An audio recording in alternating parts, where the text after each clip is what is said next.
Hello guys, how are you? It's been a couple of weeks since my last video. Welcome back. I'm Shane, this is Mishka who's with me today, and I will be doing another live video, but I wanted to do a couple of off the cuff videos, you know, some things that I've been wanting to do for a while, some things that like when they're on the mind you just want to crack on and do them. And one thing I wanted to do today, just accuse the dogs. I'm sure Coda is at the door. She'll be coming in and out, and I'm sure Mishka will want to go out as well, which is absolutely fine.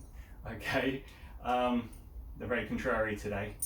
So I wanted to talk today a little bit about anxiety. Obviously, these are therapy dogs, so they can't do the talking for me. When it comes to anxiety, I'm gonna be pushing through some handouts your way as well, so you can have a look at what I mean. So when we're talking about anxiety is really common, and there's a saying at the moment that everyone's heard: it's okay to not be okay. And I haven't got a problem with that, but sometimes I want to go a little bit further. It's more than okay to not be okay. It's flipping normal to not be okay. That's the thing. It's a very normal behaviour for us to experience a lot of anxiety at times, you know, for all different reasons as well. So it might be even trauma, you might be going through stuff, it might be temporary. And I think the first port of call is to actually start to understand it. And Mishka's just gonna go to sleep, which is great. I mean, she's nice and relaxed. So when I've got like a client, or I'm doing a one-to-one with someone, even without a dog, I normally find that anxiety crops up a lot. It's not necessarily the cause of what's going on. It might have been caused by other stuff going on, but it's definitely prevalent. And it's really important to understand what's going on when we're feeling anxious, because really it's evolutionary biology, okay? It's evolutionary psychology as well. It's absolutely ingrained into us to be anxious.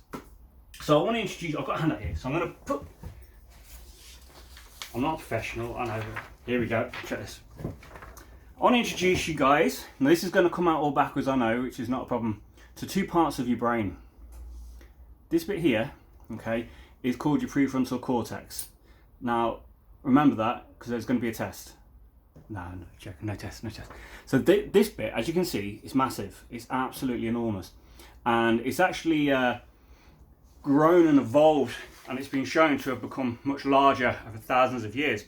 And that part of our brain is the thinking, logical, rational part of the brain. It's the part of the brain when you go to sleep at night and your head starts to turn over thoughts and you become a flipping genius. Yeah, you know, when you figure out all the different types of things and then the next day you forget it. Well, that is really like a logical, rational part of the brain. Compared to that is this here. Now this is your thalamus, and you see those two bits there? They're called your amygdala, okay? Right in the core of the brain. Now, just compare the two. The bottom one is massive. The one off the amygdala is actually rather small. And the reason for that is, it hasn't really changed in hundreds of thousands of years, to my knowledge anyway. This is social media, someone's probably going to correct me, which is absolutely fine.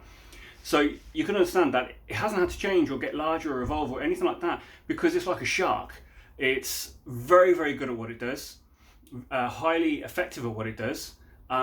It's not necessarily nice all the time what it does, but that's not its problem. Its number one issue is to keep you alive. And it's right, as you can see, it's right in the core of your brain. So we call that caveman brain. You know, that absolutely primitive, but effective. So when we are confronted with any kind of threat, a perception of a threat, it doesn't really matter. The prefrontal cortex, the big bit at the front, starts to shut down. And the amygdala starts to fire up and take over the helm. So that's its job.